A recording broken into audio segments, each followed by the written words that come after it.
Hello, just wanted to welcome everybody to Power Up 100 once again. This segment is nothing in life is certain but taxes and Brazilian bikini waxes.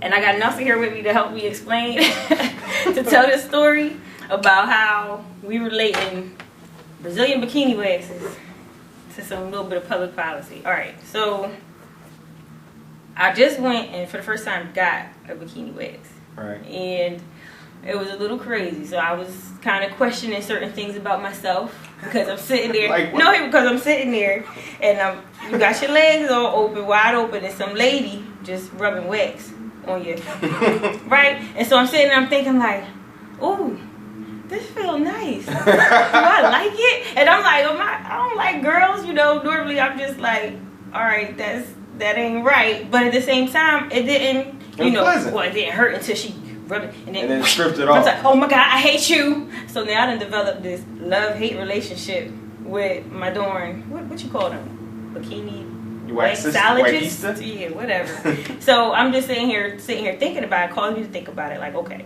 I don't like women, right? But why is it, that's socially acceptable to go and get, bikini waxes done?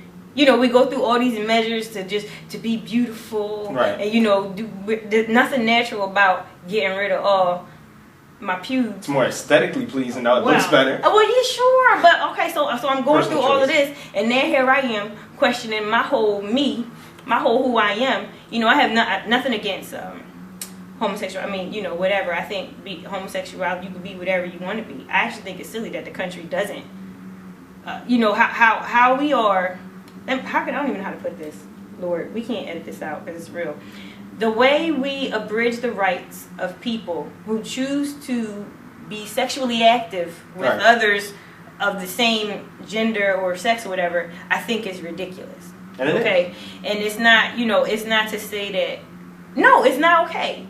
There's nothing in our Constitution, Bill of Rights that says, hey, you're same sex. You don't have the right to do this. You don't have the right to get married. We won't recognize it. There's nothing that says that. And for whatever reason, it's not enforced. The federal government does not enforce, and they should, because the State Due Process Amendment, the 14th Amendment, clearly specifies that a state cannot abridge the right of any citizen.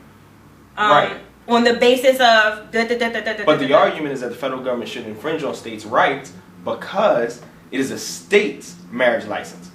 It's not the federal government's marriage license, it's the state's marriage license. And because of that, you don't necessarily have to recognize it. Same thing holds true with gun permits. The federal government doesn't force every state to recognize gun permits from one state to another. Yeah, but that's ridiculous because the state doesn't force marriage licenses. Okay, but the federal government does recognize driver's licenses.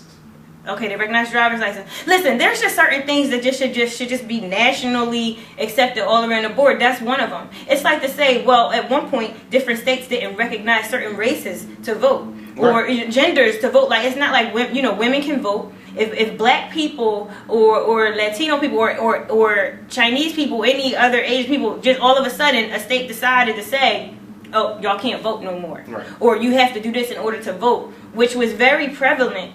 Before the 60s and 70s, it wouldn't be okay. So I think, honestly, for marriage, it should be the same exact thing. It's not to say, listen, I understand people's fears about homosexuality. It's like, well, how do we procreate? Or how do we, Which are ridiculous I don't know fears. what they talking Which about. Are ridiculous fears because what percentage of the population, and is this really the worst disaster?